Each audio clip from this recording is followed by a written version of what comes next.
Eh bien, salut à vous tous, mes chers amis. Aujourd'hui, on se retrouve pour le 5e épisode de LEGO Critics. Ça vous a manqué? Bon, ok, je vais peut-être arrêter de dire ça parce qu'au bout d'un moment, ça va très bien lasser.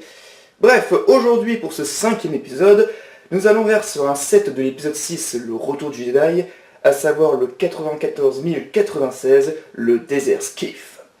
Alors, bien entendu, ça tombe bien car cette année, il y a eu un nouveau remake qui est sorti, donc du Desert Skiff, celui avec Han Solo, Chewbacca, Boba Fett et un autre garde, bref, la version 2017. Puis il faut savoir qu'il y a déjà eu des versions avant. Déjà une première version vers 2000, si je ne me trompe pas, donc celle-ci avec Han Solo et Luke, et juste un petit sarlac. Ou encore pour ne citer que le Desert Skiff était accompagné avec la barge de Jabba en 2006, donc qui était plutôt pas mal, faut dire. Et là, notre version, c'est la version de 2012, celle que j'avais achetée depuis quelques années de cela, et je trouve pour moi la meilleure version. Après, la version de 2017 est pas trop mal, hein, mais bon, ça fait un peu trop remake de celui-là. Enfin bref. Et donc, comme vous savez, dans chaque épisode de LEGO Critics, nous allons partir sur 3 points positifs et 3 points négatifs. C'est parti. Et comme premier point positif qui se respecte, bien entendu, les figurines. Ce set propose 4 figurines plutôt intéressantes, 2 méchants et 2 gentils. Alors nous avons Boba Fett, bien sûr, dans une espèce de nouvelle version. De toute façon, à chaque fois qu'ils sortent un set avec Boba Fett, ils changent de version, vite fait quoi. Enfin bon, il est plutôt pas mal comme il est. Ensuite nous avons Luke Skywalker, donc dans sa petite tenue de Jedi, entre guillemets, avec son sabre laser vert. Lando Calrissian, déguisé en garde de skiff, qui est plutôt pas mal, bref, une nouvelle version plutôt pas mal, j'ai envie de dire, et un homme de main de Jabba, qui est là juste pour être l'amuse-gueule du Sarlacc. Voilà, on a plutôt des figurines intéressantes, alors après, oui, elle date de 2012, mais je trouve qu'elle pète encore la classe aujourd'hui.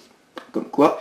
Bref, passons aux autres points positifs. Deuxième point positif, bien entendu, la fidélité de LEGO sur le Desert Skiff et le Sarlacc en lui-même. Je trouve que c'est quand même une très bonne version. Je veux dire, quand on compare un peu les anciennes versions, c'est vrai qu'on voit qu'il y a quand même largement de l'évolution. Voilà, donc je trouve, même à l'époque, vraiment une très bonne réussite, en tout cas ce Desert Skiff, et même aussi le Sarlacc, même si la version de 2017 est un petit peu plus convaincante, certes, mais bon, je m'attache à ma version préférée, celle de 2012. Voilà, donc du coup, je vais pas acheter la version de 2017, mais bon, voilà. Bref.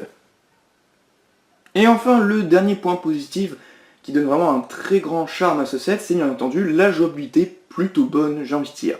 On peut par exemple mettre des personnages bien entendu sur le Desert Skiff, quelqu'un qui peut être piloté, ou encore on peut recréer des scènes assez cultes de l'épisode 6, donc par exemple Luke qui est à deux doigts d'être exécuté sur la planche du Desert Skiff. On peut aussi ranger des armes dans un coffret par exemple.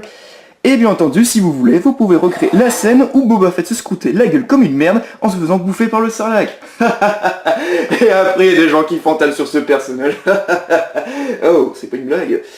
Bref, pour vous dire que oui, la jouabilité est plutôt pas mal. Franchement, il y a de quoi vous amuser pour recréer un petit peu la scène culte de l'épisode 6. Voilà. J'ai plus grand chose à dire. Maintenant, passons au point négatif. Bon, comme premier point négatif, ça va être à peu près le prix.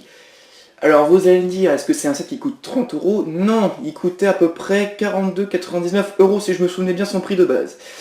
Oui, 40 € pour un set comme ça, bon, surtout que tu te dis quand même qu'il doit y avoir beaucoup de pièces. Bah, ça fait à peu près le même poids, même thèse, même nombre de pièces qu'il y a dans un set à 30 €.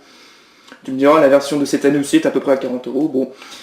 Voilà quoi, bon, je trouvais ça un petit peu cher pour ce que c'était, mais bon, vu que c'était un set qui était dans la seconde vague de 2012, bon, voilà, c'est juste ce petit point négatif là.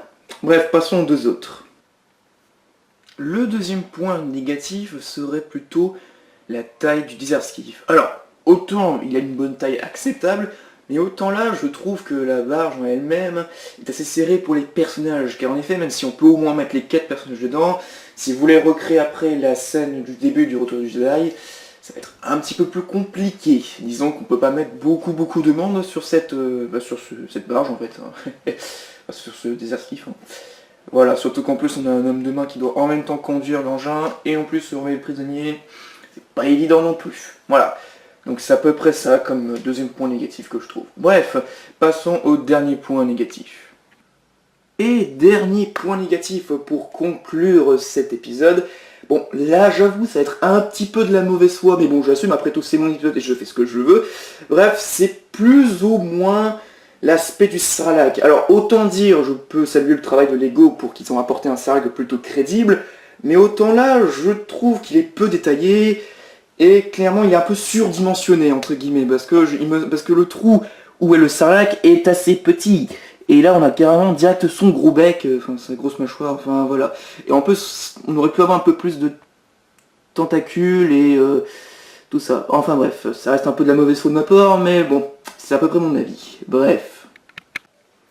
Et voilà, cet épisode va se conclure par le fait que ce set reste un très bon set, malgré les défauts mineurs, si je puis le dire. Enfin voilà pour vous dire que je reste à ma version 2012 que j'affectionne tellement. Vous me direz dans les commentaires si la version 2017 vaudra le coup ou non. A mon avis, je pense qu'elle vaudra le coup pour ceux qui n'ont jamais eu ce set, donc un remake bénéfique. Enfin voilà, si tu as aimé cette vidéo, tu peux mettre un like. Si tu as envie de t'abonner à ma chaîne pour me soutenir, tu peux t'abonner juste ici. Voilà, c'est gratuit. Tu peux également me suivre sur Google+, sur Twitter et même sur Skype, tout ça sera dans la description. Et si tu veux également recevoir des notifications de mes prochaines vidéos, tu peux cliquer sur la cloche à côté du s'abonner. Et puis voilà, j'espère que cet épisode vous aura plu, et puis on se retrouve pour de prochaines vidéos. Allez, ciao tout le monde!